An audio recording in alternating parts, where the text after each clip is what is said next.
Good evening and welcome to Mindful Life 229. I am your host Nathan Springer. Thank you for being here. It is the 29th of the 5th, the day before the Indians arrive here in Trinidad and Tobago. A lovely evening, a lovely Monday evening, start of the work week, for those of us who enjoy working.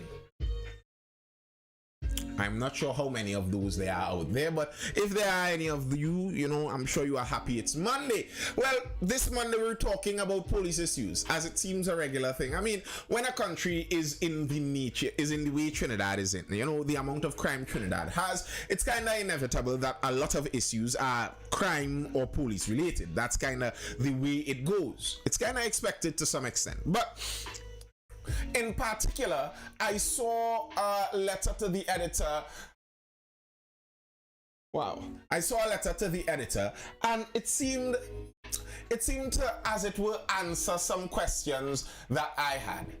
Some questions that I had about the police service and the way the police service currently runs, how it currently runs, and why it runs that way. Good evening, Tony the Ambassador. Great Tony the Ambassador. I was waiting really and truly. I wanted someone who could speak to the veracity of what I'm going to talk about.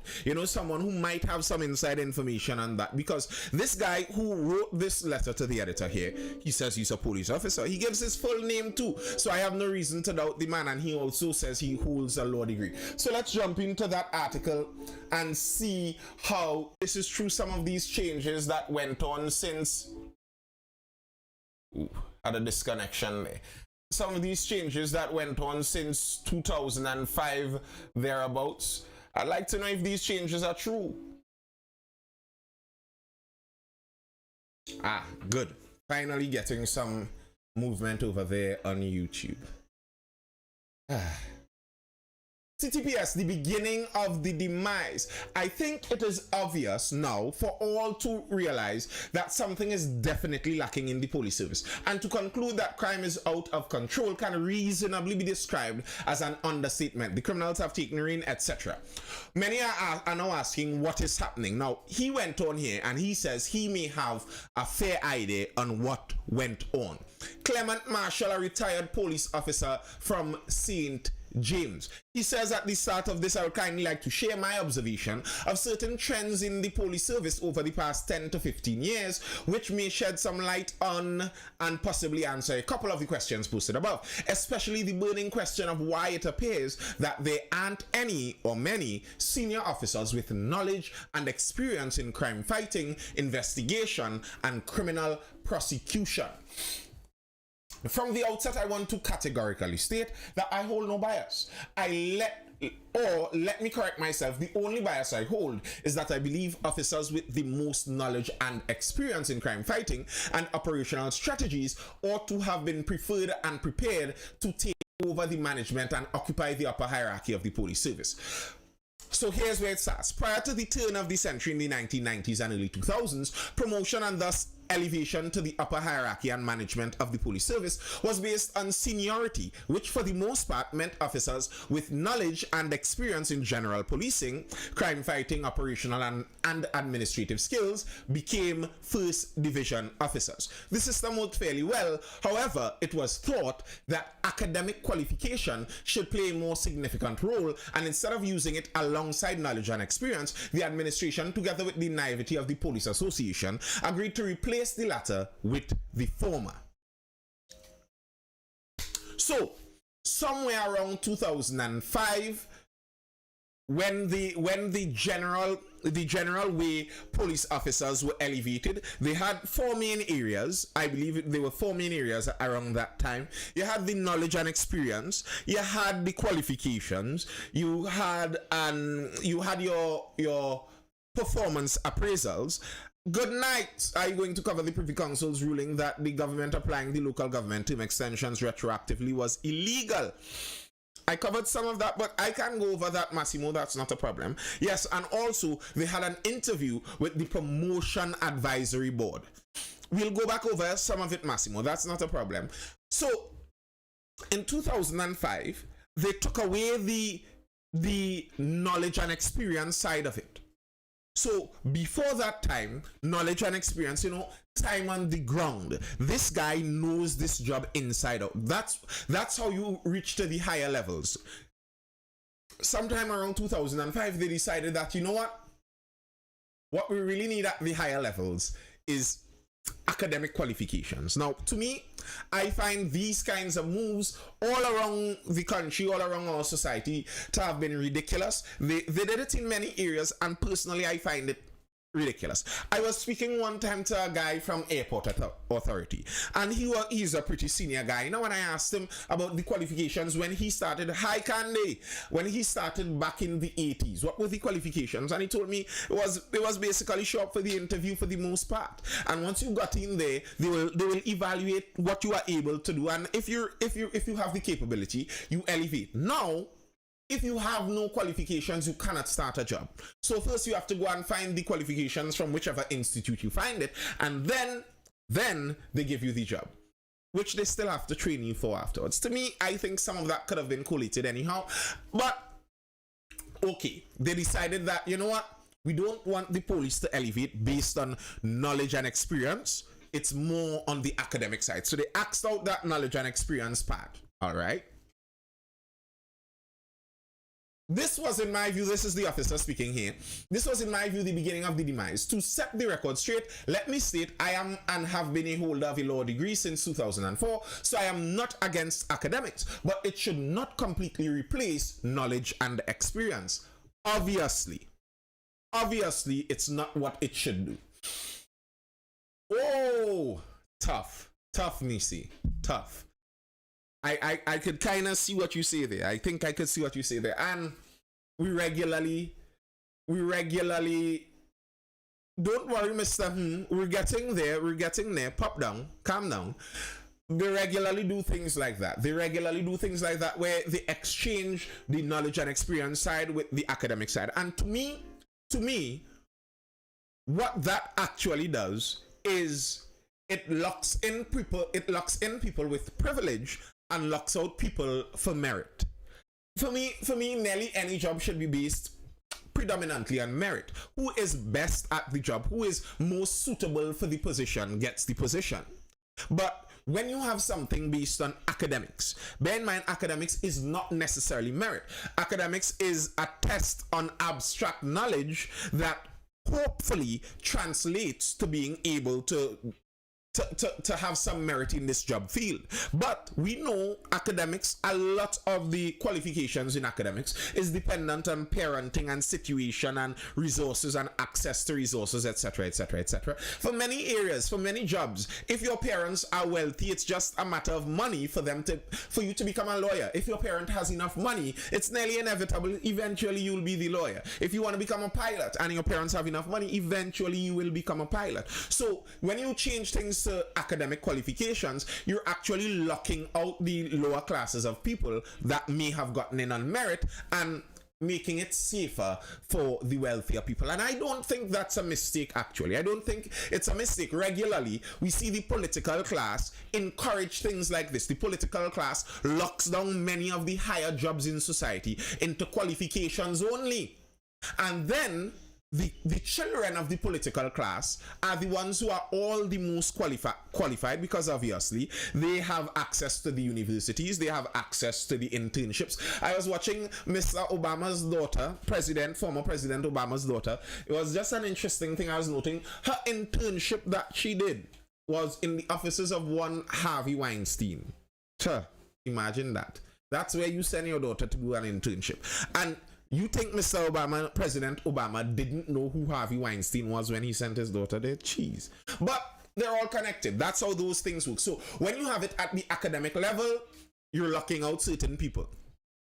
They pick and choose qualifications. They want Curvon says, I don't think it should be based on academic qualifications, but IQ tests. Curvon, you're talking a language there that some people may hate. And the idea originally of academic qualifications is technically supposed to be IQ. Nearly all academic qualifications are technically supposed to be directed IQ tests. So your academic qualifications in geography is an IQ test about your general intelligence. ability to understand and explain geographical topics. So nearly all of them are supposed to be that. But the problem is we have lots of thumbs on the scale inside of the academic qualifications area. But going on, this wasn't even the worst part. The next and more significant change in the promotion process occurred in 2010 when the police service was literally undergoing changing of the guards in the first division. This was when the majority of the upper hierarchy of the service were on the verge of retirement, and the majority of those to replace them were to be selected from the pool of second division officers vying for promotion to rank of inspector, the rank which actually is the juncture where an officer either has to retire as a second division officer or be promoted to the first division to be part of upper management and future policy making. At that time, more highly questionable and controversial administrative decisions were made, which is more likely to be the cause of us being in this conundrum today. Then the criteria for promotion were qualifications. We're going back through the three things: qualifications, performance appraisal, and an interview with the promotion advisory board. Remember, there was the intelligence and experience, the knowledge and experience side, but they removed that in favor of the more academic qualification side. So at 2010, there were three things: the qualifications, academics, the performance appraisals, and the interview. Good night, Krimak. Just the guy I'm looking. You're just the guy I'm looking for. I was waiting on someone like this, Krimak. I was waiting on someone like this. Okay, Kendrick, Emma, we're going to look at it. Modern day policing requires academia and experiences. I agree. And that's what the man was saying in the 2000s when they replaced the knowledge and experience side with the academic qualifications only. Or predominantly, they X out the knowledge and experience side. It's not supposed to replace one with the other. It's supposed to be a balance of both. But that's not the main issue. That's not the main issue. Here in 2010, there were three areas for qualification for promotion. Qualifications was primarily the result from the police promotion exam. The then commissioner, in his wisdom and in collaboration with the Police Association, decided against having any promotion exam for inspectors and instead used certification in English to assess the suitability of officers for promotion to the rank of inspector. So that an officer with an O-level pass in English was considered equally and even more qualified to be an inspector than an officer holding a law degree. Now, I tend to believe what this officer is speaking about, because this is a retired officer who just so happened to have held a law degree. So I would suppose he kind of knows what he's talking about there. Of course, this ridiculous decision was successfully challenged in court. However, the damage was already done, and apparently the only fair compromise was to give all the officers vying for promotion to inspector the same marks under this criteria, thereby eliminating any distinction of the academic competence of the officers. So we're following the chain. Initially, there were four things. There was the knowledge and experience. Then there was the academic qualification side. Then there was the performance appraisal, and then the interview with the promotion advisory board. They removed the experience and knowledge part in the 2005 year. Then they muddled with the academic part so that basically everyone got the same academic part in 2010. This, coupled with the highly ineffective performance appraisal system, where most officers were given an excellent or grade 1, and the person says, sounds familiar. And it's funny, because if the police commissioner rates herself as excellent, you know, everything is excellent.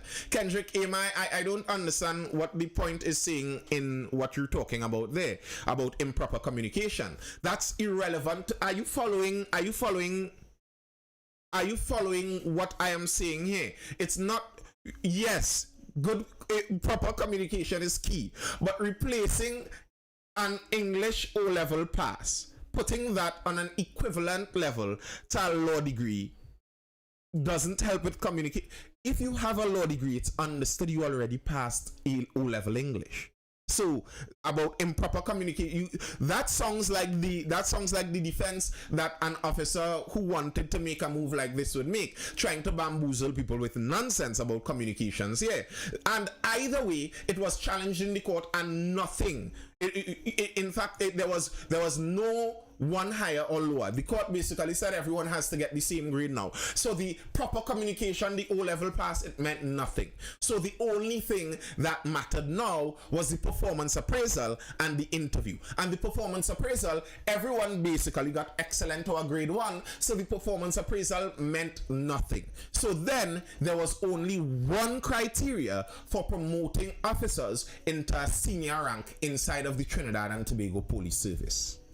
One criteria, and the one criteria left meant that the deciding factor to be promoted was the score given during the PAB interview, where the degree of influence by the senior police officers on the interview panel with their individual preferences and biases turned out to be the most significant factor in who would get promoted, and thus led the police service in the near future. It is here that the cliquism I referred to in a previous article became most effective and operational. And just here's this note. Bear in mind that there has been the same independent management consultant since inception of the Promotion Advisory Board. So basically zero oversight, and that's the only criteria for promotion. So now when I ask questions about how that person get there, they got there because they were friends with the right people. And when you have friends bringing friends into seniority, friends bringing friends into seniority, you have the problem of the batch. Y'all in the live chat know how much I dislike the batch of the police. Imagine having that batch kind of nature at the top of the police service.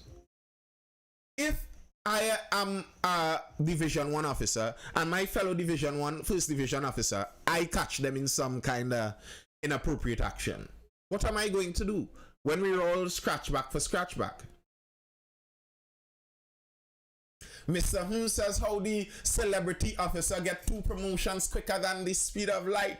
I guess he was really good in his Promotion Advisory Board interview. I guess he was really good at it. And when this is how Keithan Jones over on Instagram says, having practical intelligence along with O-levels would be more than having a degree if that degree takes you away from day-to-day intricacies. I agree. I actually agree with that. When we see this, I think it gives a good answer to a lot of the questions we ask about the police service. Why the police service heads seem to be sometimes so lacking in knowledge. Sometimes why they seem to be struggling to form a sentence and stuff. You're like, wait, this person went through all of the qualifications to reach there? Maybe not. Maybe not. Krimak, was that right? Were you privy to any of that information back then? To the changes in 2005, the removal of the knowledge and experience area, and the changes in 2010 when the academic qualifications was changed to the English, and then the lawsuit basically flattened it all. Were you privy to any of that? And when this is how the Division 1 officers are selected, I think you're killing ambition inside of the police service. People who may have, and this is what ambition does, especially for young men. An ambitious young man would go out of his way, would do above and beyond, because you know he's looking to move ahead. Young women too, of course. But if the way I move ahead in this police service has nothing to do with how effective I do policing, but basically how good I could shine the higher ups boots, then there's no reward for being an ambitious police. There's no reward for being a police that goes above and beyond. In fact, if you go above and beyond and you start to shine up some of your senior officers, the weight may come on you from many different directions, because when you see an inspector here, you could bet your bottom dollar that he is friends with all the inspectors everywhere. That's a very dangerous kind of thing to me.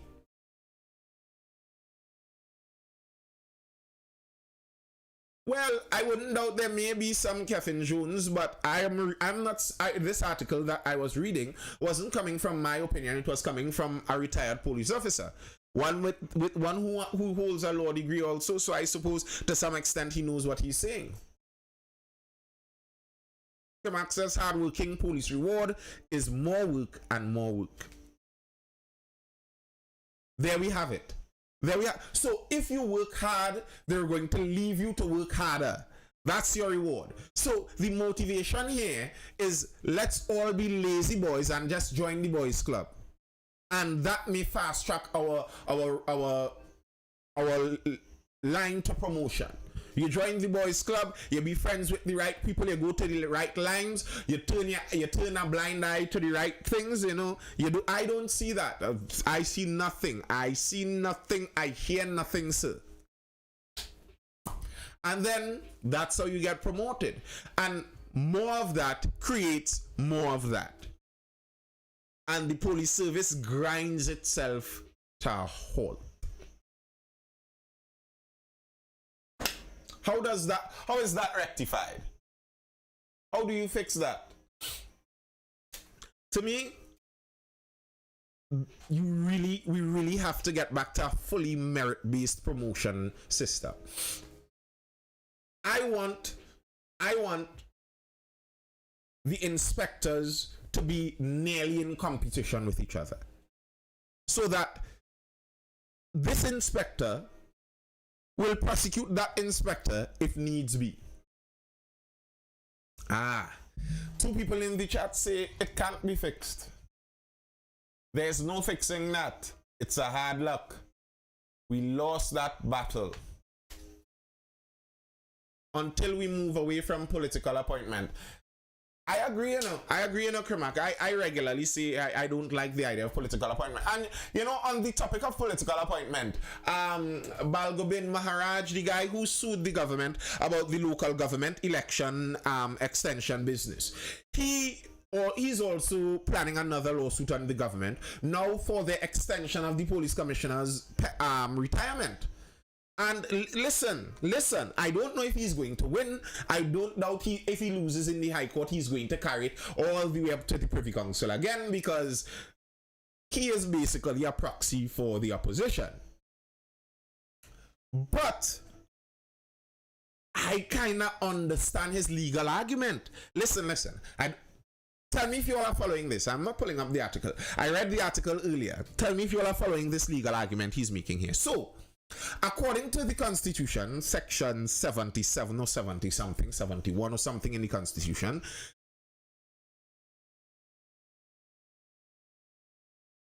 according to the Constitution, the president has the authority to extend the retirement of first division officers by 1 year at a time, for 3 years. The president could do it for 3 years, but she could only do it 1 year at a time. So you come this year, you get 1 year extension. You come the next year, you get 1 year extension on your retirement. All right. The president could do that for first division officers.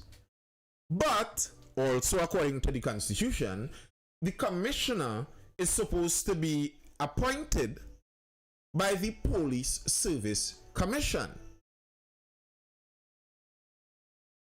So the legal argument that the Mr. Balgwin Maharaj is making is that now that the president can extend year after year the contract of the commissioner, basically you put the authority to appoint the commissioner into the hands of the president and the cabinet. You undercut the constitutional authority of the Police Service Commission.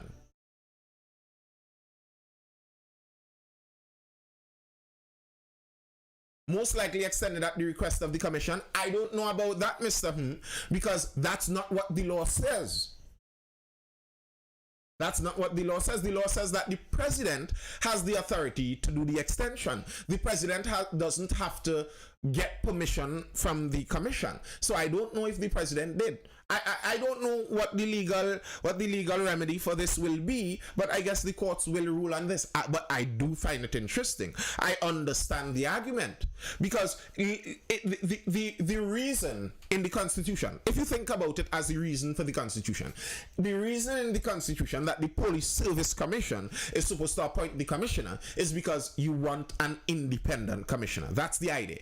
You want the commissioner to be independent of political sway. So you want a commission that is independent to appoint this person. Okay. If now the president has the authority,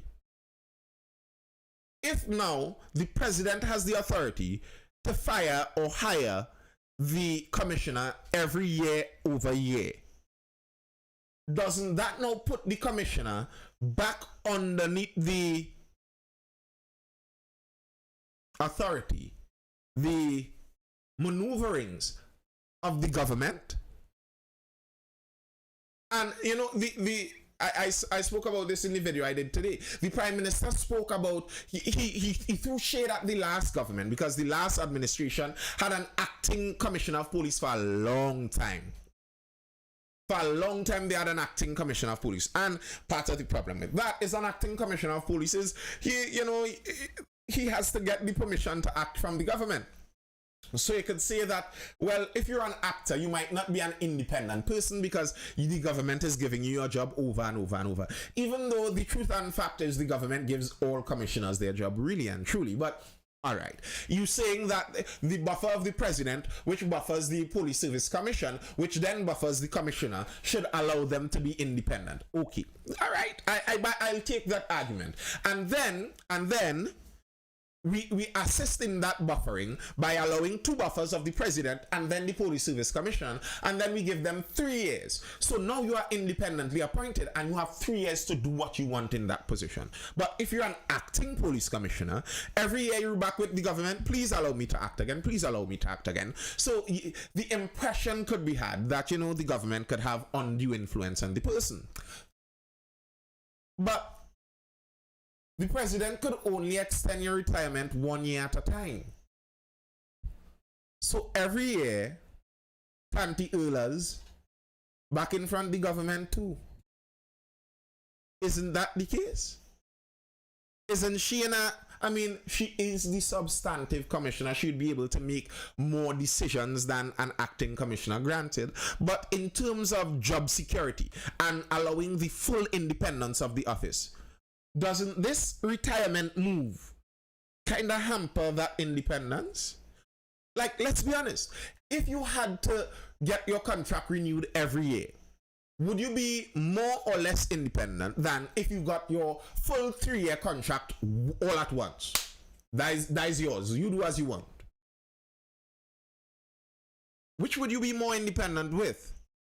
And it could make me wonder, because there are intelligent people up there. Dr. Rowley made the point. He has been a doctor since what, 74 or something like that. He said he has his PhD a long time. This man isn't a now-come intellectual. These people have intelligence. So it makes me wonder. This seems like it could be purposeful. Like it seems like something, it could seem like something that people thought out and okay, so we don't want a commissioner to go in there and give us the double G problems. When you put the commissioner in there and give them the kind of authority and 3 years that double G get, you see what double G gave us. So we don't want that double G issue, so we're going to put them in, but let's put a retiree. So we'll hem her in by a year at a time. And every year we do our performance appraisal and see if she deserves another year, because the Constitution clearly states the president doesn't have to give her the extra year. So because the president doesn't have to give her the extra year, it's basically up to the president, up to the government, if she goes on each year or not. Mr. says the thing is, was the one in line to be commissioner before Griffith was appointed. She was. I guess you meant. What you mean in line? I don't like that. What do you mean in line? In line? If you know, I don't like that. I don't think promotion should be in line. I believe if you are incompetent as a constable, you should stay a constable till you retire. About in line. There should be no in line. It's not your turn. It's if you have the ability.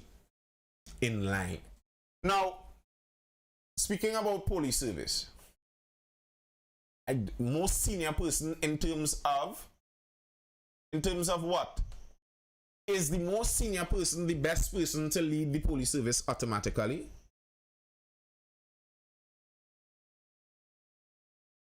Is that so? Let's look at this. Policewoman seeks justice for son killed by colleagues. This is an interesting piece. This is an interesting piece. Mr. That is your antwort. What's going on? What's going on? They're paying you to advertise for. Okay, yes, she was senior and qualified. Okay, along with many other people. How does that mean she is the best person to lead? She was 2 months before retirement. That to me that even if you were the most senior and qualified, that alone right there should be the disqualifying mark. Why are we hiring someone 2 months before they retire? No. What's the sense of that? About most senior and qualified. Of course she's the most senior. She's a retiree.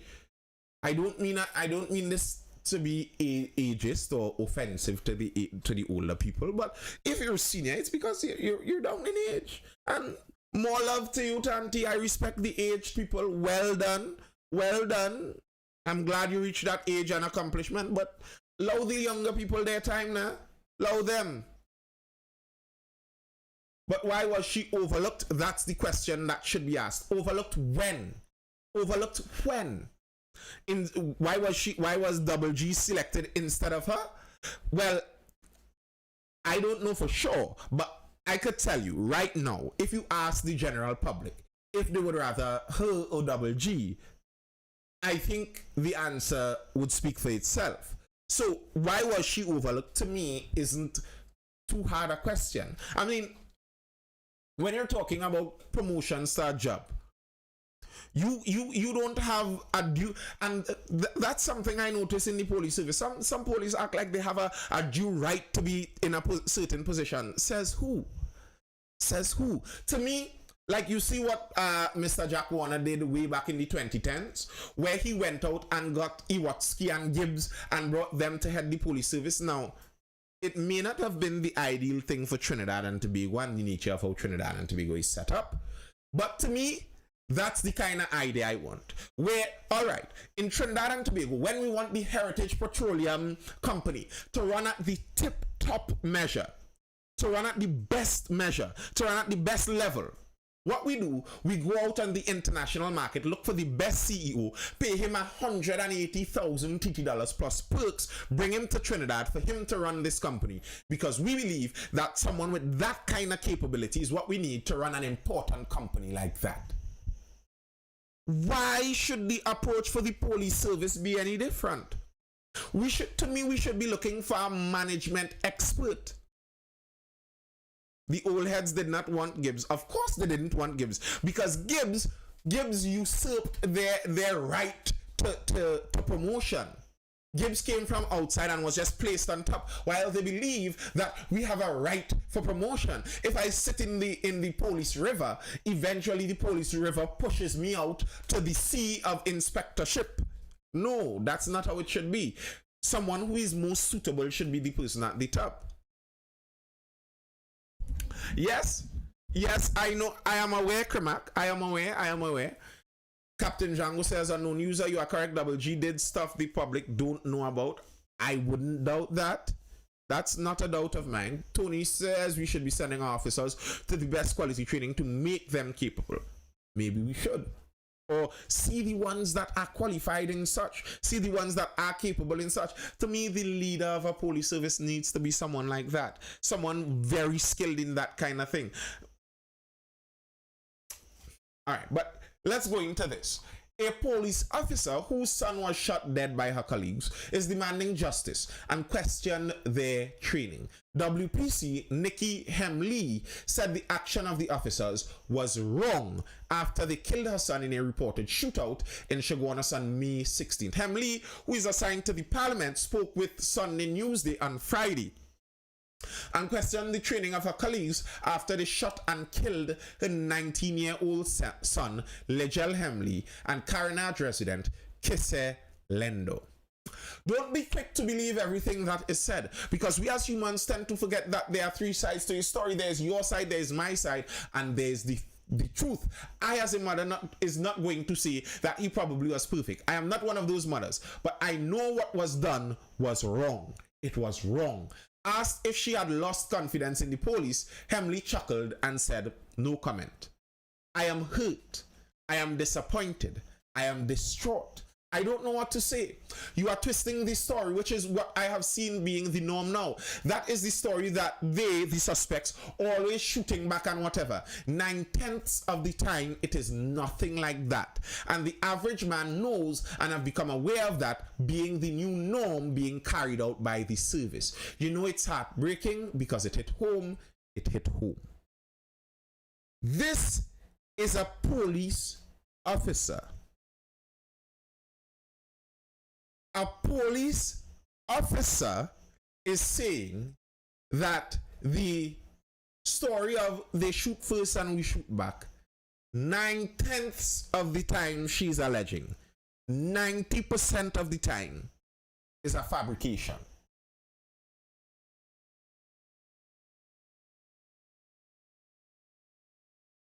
A police officer is saying this. You know, regularly, sometimes you see the police officers say that the citizens bad talk the police and they don't know what about the... Well, this is a police officer. Someone from the inside. Someone from the inside is saying this. And why is she saying this? Why is she now admitting this? Because it hit home. Literally, she said it. It hit home. Police reported officers assigned to the Chaguanas CID officers were following up on a report of a robbery. Police said when they arrived at around 6:15 p.m., they were shot at and shot back, killing both men. Hemley questioned their tactics, saying they were contrary to the protocols of the service. Why would you all do something like that? You all teach us there's a procedure. If he's guilty of anything, there's a procedure. And you bring him before the court because you are not judge, jury, and executioner. I can't commit a crime and get away with it. I can't take the law into my own hands either. Hemley said her son was shot multiple times according to his autopsy results. He was buried on Tuesday. Hemley said she was placing her trust in God for justice. Vengeance is God's, and God said many are the afflictions of the righteous, but God will see us through. Both the police complaints authority and the senior police officer from the Central Division are investigating the killings. Sunday Newsday was unable to confirm whether the PSB is also investigating the killings. Like Hemley, relatives of Lendo are also placing their trust in God's hands, saying the killing has only brought the family closer together.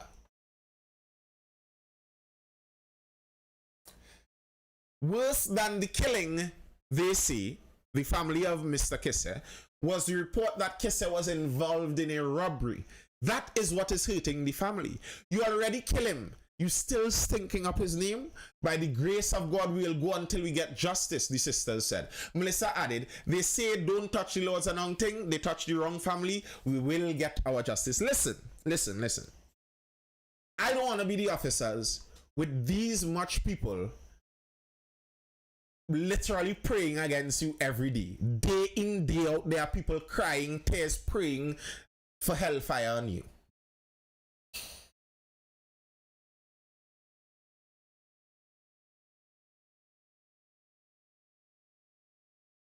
You would have been ashamed to even claim him as your...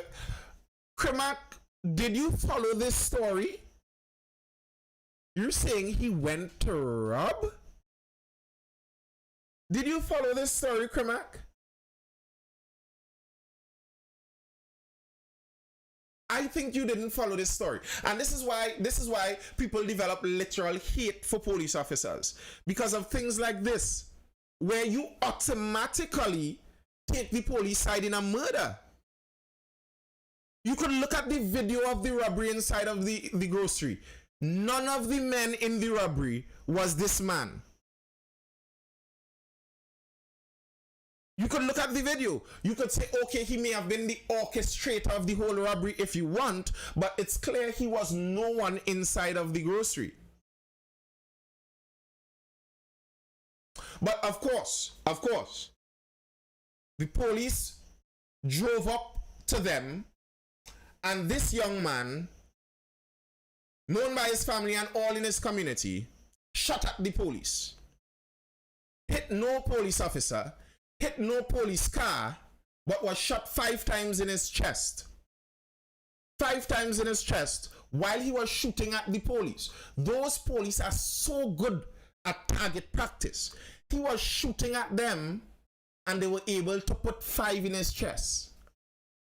And an officer online here is calling the murdered boy a bandit.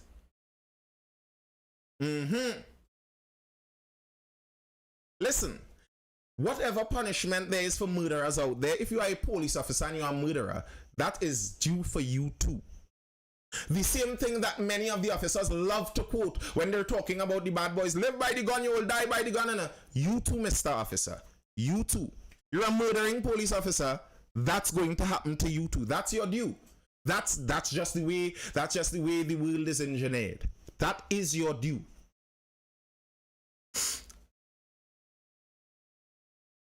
Body cameras shouldn't be worn and turned on.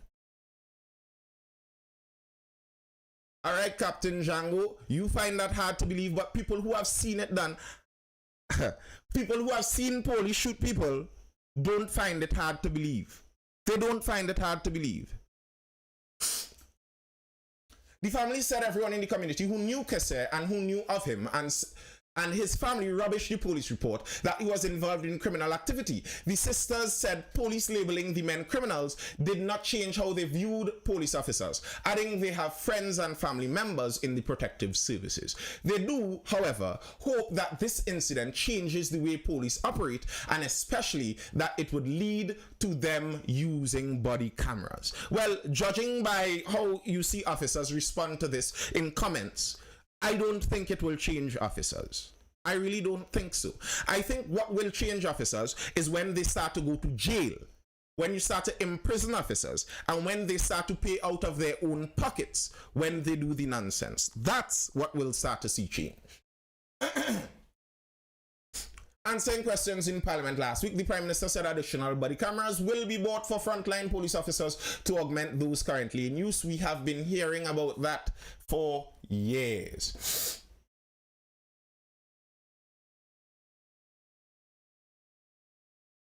They already did unknown user. The investigations are currently underway. reopening old wounds. With the 2 police killings, relatives of 3 young men killed by the police last July are renewing their calls for justice. On July 2nd, police killed Leonardo Williams, Fabian Richards, and Isaiah Roberts in a reported shootout at Independence Square North, Port of Spain, near Republic Bank. Police said they were forced to open fire on 17-year-old Williams and Roberts and 21-year-old Richards after the 3 allegedly shot at them. Their autopsies said all 3 were shot from behind multiple times. The 3 are among 6 men who were in a car traveling from Diego Martin to Beetham Gardens, where Richards and Williams live. Sunday Newsday visited the area and spoke with a survivor who recalled the night his friends were killed. Shaking uncontrollably as he spoke, the 23-year-old said the police approached them along the Diego Martin highway and the driver failed to stop. This resulted in a chase, with police shooting in the air to try to force them to stop. Pleas for the driver to stop were ignored. At one point along Ryson Road, there was a police vehicle in front of their Toyota Aqua and one behind. The driver turned east off Ryson Road and onto Independence Square North, heading towards oncoming traffic. When the car almost reached the bank, I don't know if it was the car behind us, but a police jeep hit the car and we crashed into the wall by the bank. I end up butting my head on the front seat. I look around to see if everybody okay, and I see everybody putting their hand out the window, so I started to do the same thing. That was when shots started to fire. He added that he slouched down in the car seat, heard gunshots and felt the car shaking. He did not hear anyone in the car crying out for help or saying they had been shot. He said after some time he felt like the shooting was never ending and shouted, "We just trying to go home." Then the shots stopped.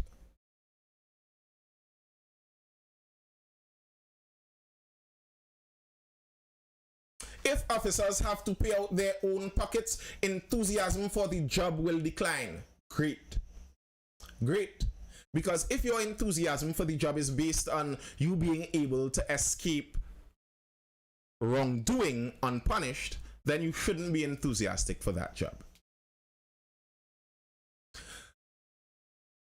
Explain to me, how can you be a lord in jail, please? Yeah, you could be a lord in jail. A gang lord, at least, a drug lord, you could be that in jail. In Trinidad's jail, certainly. Certainly. You haven't you noticed how many voice notes you get from prisoners? If you send a message to a prisoner on Facebook, they're going to get it. Don't worry, they'll get it.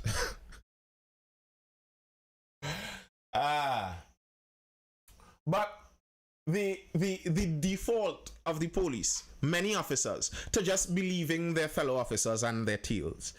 I wouldn't doubt, I hope not, but I wouldn't doubt the WPC may have defended some of those until, as she said, it hit home. Matthew says, can you discuss the Minister of National Security saying that 360 radar is fully functioning? I don't know what to discuss about it. He says the radar is fully functioning. It's functioning. What else? What we have in Trinidad is not far from the free living prisons in Venezuela. A main part of the issue, and I keep saying this, and every time I build my case further and I show more evidence, I will say it again. Hopefully more and more officers would listen. A big part of the problem in Trinidad and Tobago is we have a corrupt police service. A very corrupt police service. Plain talk. And the nature of that corruption that is embedded, and then when we look at the promotion nature, when we look at how the promotion is done in the police service, as we covered today, where the promotion has been tweaked so much, that it's now on default. Basically, how you get promoted is you become friends with the guys higher up than you. So it's literally like a gang. That is literally the gang structure. That's literally the gang structure. Where you promote through the gang by being friends with the guys above you. If you want to reach high in the gang, be friends with the guys above you. Like literally a gang structure. The guys at the top are all cool partners together. They're the lieutenants. Very unfortunate situation I think we are in here. Very unfortunate. It's illegal gang, we sing that long time. Sugar fingers, the folks who want the country to explode don't know what they'll do in the morning. And also coming out of the police service just recently, senior cop to pay $60,000 to sergeant for defamation. So like when I'm reading this, it makes me wonder if now the sergeants might be a little worried about what they write on the performance appraisal, because a community officer here, some sergeant said something about him regarding the deceased Mr. Burkey, something along those lines, and he sued and is winning $60,000. $60,000. Now, I would like to just make a note for the people who love giving their mouth liberty in Trinidad and Tobago. More and more, we are seeing these defamation lawsuits pass through. I don't know what came of that case, Matthew. Nothing more in the news. And people getting killed in Faizabad. In Faizabad? What you talking about there in Faizabad? I don't know about that in Faizabad. With the corruption, the nature of the corruption, when I see the corruption in the police service, and I saw people say that we have a corrupt government and a corrupt society, and I agree. I always say those things too. But on the side of when we're talking about crime, if we had a corrupt, if it were possible, let's say somehow it was possible for us to have the corrupt government, for us to have the corrupt society, but somehow get an honest police service, probably 90% of the crime would decrease.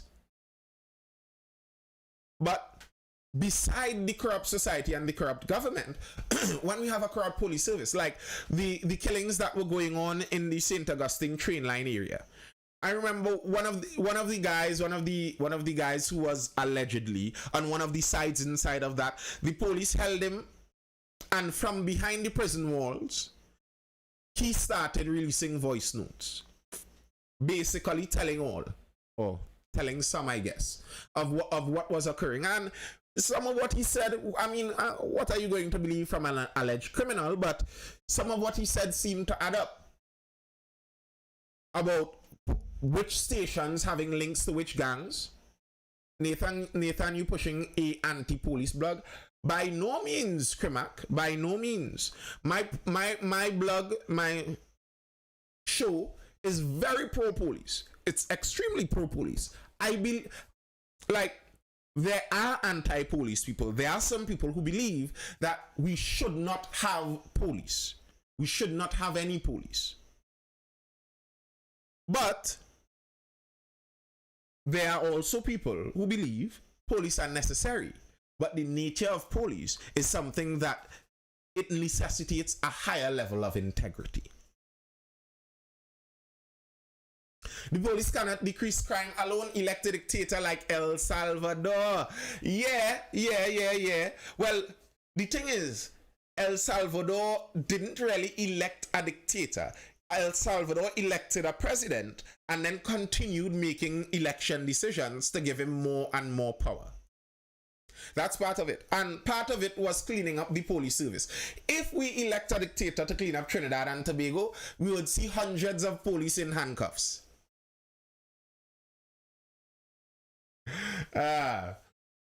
Wasn't he allegedly holding a woman against her will and high-powered rifles in his yacht? Matthew Camejo, there were all kinds of allegations. But what you recognize in Trinidad and Tobago is the people with money. Those allegations you have to be very careful with. As I just said, our court system in Trinidad and Tobago, let no one fool you. Our court system does work, you know. If you have enough money and the police are harassing you, they will regret. Well, the police themselves may not regret it, but you are going to make money off of that. There was somebody, a case just released today or yesterday. The police investigating accusations of illegal quarrying in the Wallerfield area in the east. They held a truck They seized a truck under investigation for illegal quarrying. Seized it in 2019, and I think up till 2022 they had it. The owner of the truck sued them. Who tell you hold my truck? My truck's supposed to be making money for me. If you want to investigate, do it on your own time, not my truck time. So you see all that thing about law and the farmer with the 2 buckets and all that kind of nonsense. They will do that to the farmer because the farmer can't do anything better. They try that on a big company, and now that big company is very likely going to rake in a couple $1 million. That's the way it goes. I wouldn't doubt like that whole nonsense with the farmer.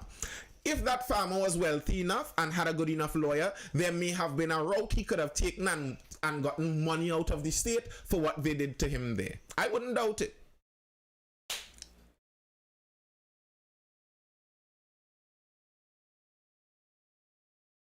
So why policing worked in the days of boroughs? I don't know if it worked. And I would say this is what I was talking about with the change in even promotion. I would say the general tenor of the police service changed too. The average person you see in the police service now is not the average person you saw in the police service in the 90s.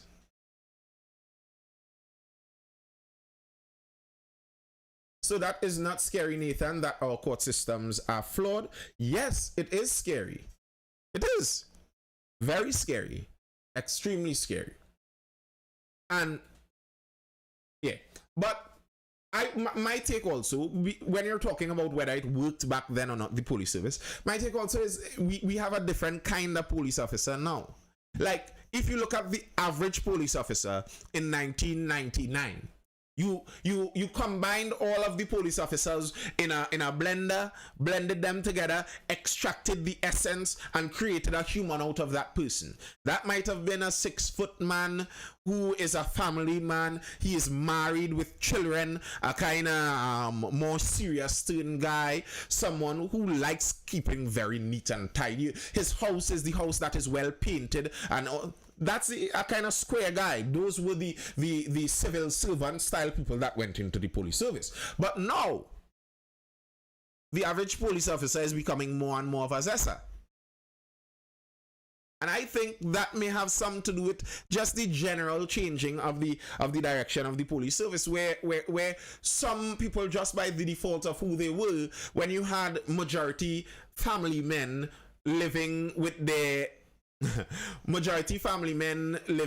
wife and children, and they were the police, what their priorities and decisions would be in life would be different. Even if they're corrupt, they would collect some money from the block, but they like the block no I had to stay small, I can't get too big with this thing. I collecting a little money and I carry it down for my family. But when this is a single zessa now, he collecting money from the block and he coming back when he change out of his police uniform to lime in the block party.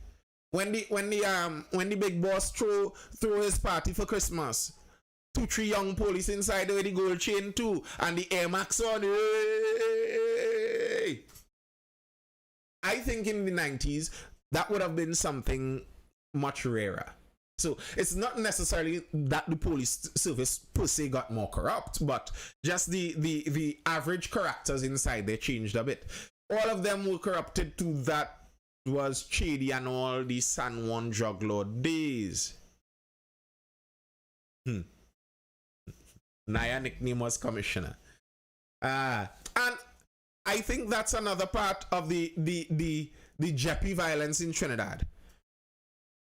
The overarching underworld that once existed has obviously split into many pieces.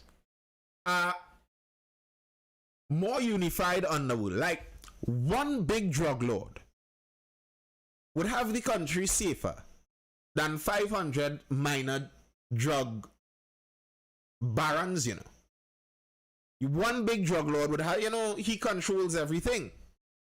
But when you split it into many little tiny pieces there. But yeah, that's the nature of Trinidad as we see it. That's the nature of Trinidad. All right, people. We spoke about police at length today. It's closing in on 11. I have an early day in the morning. That's all I have for now. If there are no further comments or questions, everyone, peace. Hold it down. Laters. Sorry, T Manix over there. Sorry, T Manix over there on Instagram. My apologies.